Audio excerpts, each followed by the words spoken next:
जे गगन में बहके पवन में हर एक मन में सद्भावना। नमस्कार विद्यार्थी मित्रों, सद्भावना यूट्यूब चैनल ની અંદર આપનું હાર્દિક સ્વાગત છે। વિદ્યાર્થી મિત્રો, ધોરણ 8 ની અંદર આજે આપણે ગણિત વિષયનો અભ્યાસ કરશું। ત્યારે અગાઉના લેક્ચરની અંદર આપણે જોયું સ્વાધ્યાય 1.1 આપણે પૂર્ણ કર્યું। એની અંદર રહેલા બધા દાખલા છેલ્લે સમય સંખ્યા, વ્યસ્ત સંખ્યા, વિરોધી સંખ્યા, હવે આવી બધી આપણે કિંમત ભણી ગયા। આગળ સમય સંખ્યાનું કે સંખ્યા રેખા પર નિરૂપણ દર્શાવો। હવે વિદ્યાર્થી મિત્રો, આપણે ધોરણ 7 ની અંદર સંખ્યા રેખા ભણી ગયા છે। આપણને બધાને ખબર જ છે કે સંખ્યા રેખા ઉપર કઈ કિંમત કઈ બાજુ દર્શાવવામાં આવે, કઈ સંખ્યા ક્યાં દર્શાવવામાં આવે। ચાલો એના માટે થોડુંક આપણે પુનરાવર્તન કરી લઈએ કે જોઈ લઈ કે સંખ્યા રેખાને કેવી રીતે દર્શાવવામાં આવે। તો આપણે જોયું હતું કે આવી રીતે કોઈ એક સંખ્યા રેખા હોય એની ઉપર જોયું હતું કે સૌપ્રથમ જમણી બાજુ ધન સંખ્યા આવે, 1, 2, 3 અને 4। જમણી બાજુ કઈ સંખ્યા આવે? ધન। અને ડાબી બાજુ ઋણ સંખ્યા આવે, 2, -3। તો ડાબી બાજુ કઈ સંખ્યા આવે? ઋણ। એવી જ રીતે હવે આપણે સમય સંખ્યાને સંખ્યા રેખા ઉપર દર્શાવવાની છે।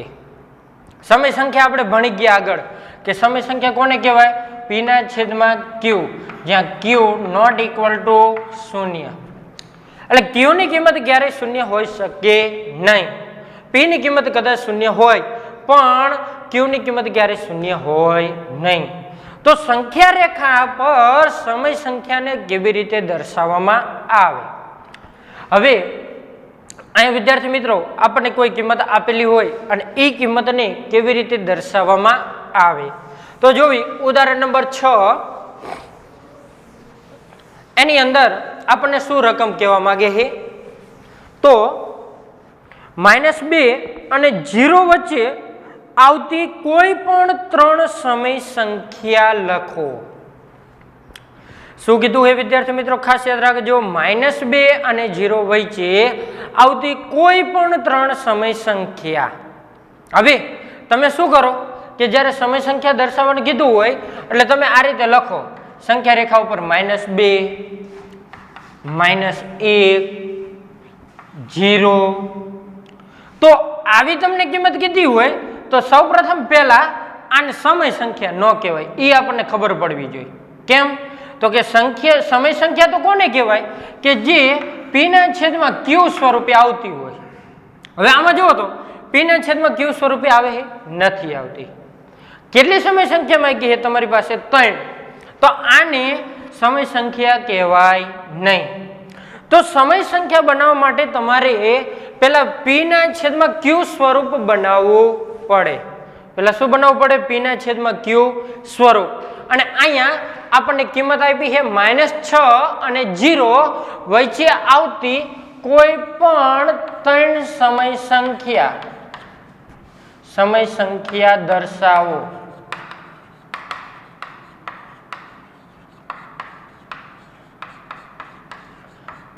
શું કીધું છે કે -6 અને 0 વચ્ચે આવતી કોઈ પણ 3 સમય સંખ્યા દર્શાવો। હવે એવી કિંમત લેવાની કે જે આ બે કિંમતને આપણે છેદ એને સમાન બનાવી। કેમ?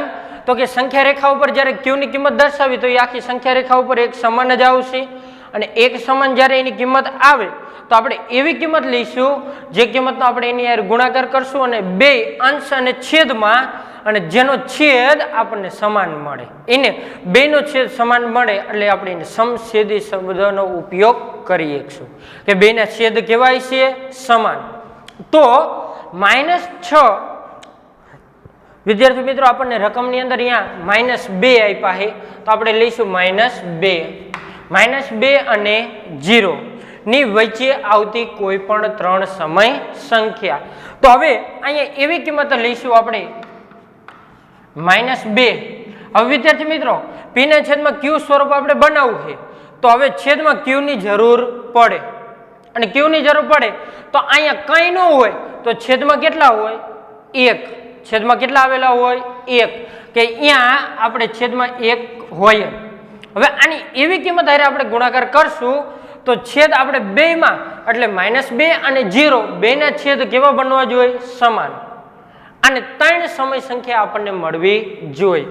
તો આની કઈ કિંમત હારે આપણે ગુણાકાર કરી જો તો આપણને છેદ સમાન બને? તો એવી કિંમતે આપણે કેવી લઈશું? સમાન. તો સૌપ્રથમ આનો હું કોઈ એક કિંમત સાથે ગુણાકાર કરું. જ્યારે હું કોઈ એક કિંમત સાથે આનો ગુણાકાર કરીશ તો ગુણાકાર કરું તો અહીંયા કણે હું કદાચ 5 રાખું, અહીંયા 5 વડે ગુણાકાર કરું તો જેટલો અંશમાં જેટલી કિંમત આવે ગુણાકાર કરું એ જ કિંમત ક્યાં આવે? છેદમાં. એ કિંમત ક્યાં આવશે? છેદમાં. જે અંશની કિંમત આવે ગુણાકાર થાય એ જ કિંમતનો ગુણાકાર ક્યાં થાય? છેદમાં. તો હવે તમને બધાને સૂત્ર આવડે, અંશનો ગુણાકાર અંશમાં અને છેદનો ગુણાકાર છેદમાં. તો 5 દુ 10 કેવા આવશે? 5 દુ 10 પણ કેવા આવશે? માઇનસ. અને 5 એકા 5 તો અહીં કેટલા આવશે? 5. તો -10/5 આ પહેલી કિંમત. હવે એવી જ રીતે બીજી કિંમત 0 સાથે ગુણાકાર કરું. કઈ કિંમત સાથે? 0. તો 0 સાથે ગુણાકાર કરું તો આપણને બધાને ખબર છે કે Q ની કિંમત ક્યારે શૂન્ય હોય નહીં, પણ ઉપર P ની કિંમતની વાત નથી, પણ છેદની કિંમત છેદમાં 0 હોય નહીં. અહીંયા કઈ ન હોય તો કેટલા હશે? 1. એનો કોની સાથે હું ગુણાકાર કરીશ? તો કે 5 સાથે. 5 સાથે એનો ગુણાકાર કરું, 0 ગુણ્યા 5 કરું તો કેટલા થાય? તો કે 0. અને 5 એકા 5, 5 એકા કેટલા મળશે આપણને? 5. તો અહીંયા બેના છેદ જુઓ. પહેલા બેના છેદ કેવા મળે તમને? સમાન. હવે તમારે સમય સંખ્યા કેટલી જોતી હતી? તો કે કોઈ પણ 3. કોઈ પણ 3 સમય સંખ્યા આમાંથી તમારે મળતી હતી. તો 0/5 અને -10/5 બેના છેદ કેવા બન્યા? સમાન. બેના છેદ સમાન બને એટલે આને આપણે શું કહીશું? તો કે સમછેદી, કે બેના છેદ આપણને સમાન જોવા મળે. તો આને હવે આપણે સંખ્યા રેખા ઉપર દર્શાવી અને શેના ઉપર દર્શાવશું? સંખ્યા રેખા. અને અહીંયાથી આપણને સમય સંખ્યા 3 મળે. તો કઈ સમય સંખ્યા મળે? તો આ એક સંખ્યા રેખા છે અને સંખ્યા રેખા ઉપર આપણને કિંમત કેવી આપી છે? ઋણ.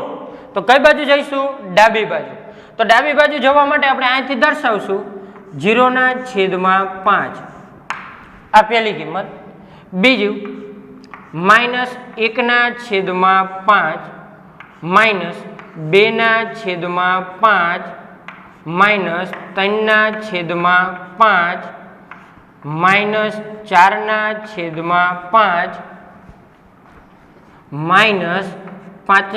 -5/5 -6/5 -7/5 -8/5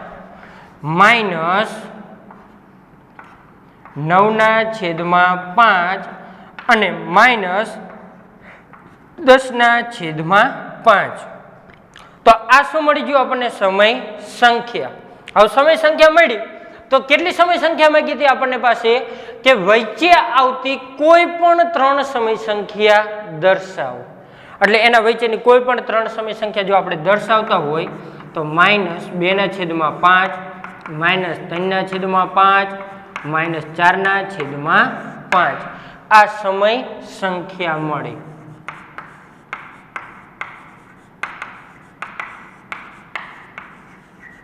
આ શું મળશે આપણને? સમય સંખ્યા.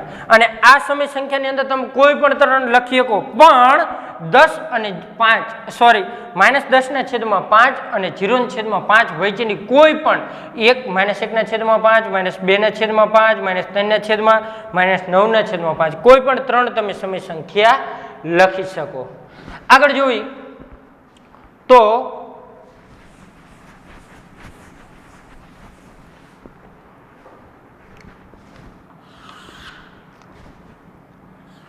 સ્વાધ્યાય 1.2 દાખલા નંબર 1. સ્વાધ્યાય 1.2 દાખલા નંબર 1. 7, 8 અને 9 ત્રણ ઉદાહરણ આપણે આગળ જોતા જઈશું, પછી એને ગણશું.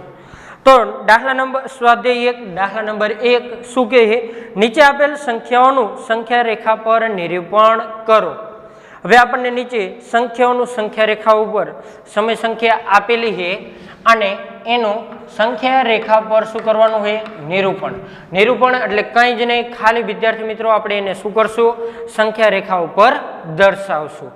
અને સમય સંખ્યા આપેલી છે તમને 7/4. 7/4 આપેલી છે તો સંખ્યા રેખા દોરી અને એના ઉપર કેવા આપ્યા છે? ધન. તમને કેવી કિંમત આપેલી છે? ધન. ધન આપી છે તો આપણે કઈ બાજુ જઈશું સંખ્યા રેખા ઉપર? તો કે જમણી બાજુ. તો જોઈ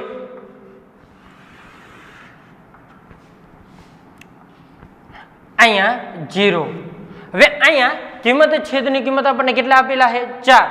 તો અહીંયા કણ કેટલા આવશે? 0/4, 1/4, 2/4, 3/4, 4/4, 5/4, 6/4, 7/4 અને 8/4. તો આવી કિંમત આપેલી છે અને તમને શું કીધું હતું? તો કે 7/4 ને સંખ્યા રેખા પર દર્શાવો. તો આ કિંમત આવી ગઈ આપણી 7/4. તો આ થઈ ગયું સંખ્યા રેખા ઉપર એનું નિરૂપણ. એટલે કે આવી રીતે એને સંખ્યા રેખા ઉપર દર્શાવવામાં આવે. જો બીજો દાખલો -5/6. શું તમને કીધું છે? -5/6. તો વિદ્યાર્થી મિત્રો હવે તમને ખબર પડે કે આપણે શૂન્યથી કઈ બાજુ આવવું પડે? ડાબી બાજુ. ડાબી બાજુ આવી એટલે કઈ સંખ્યા આવે? ઋણ પૂર્ણાંક.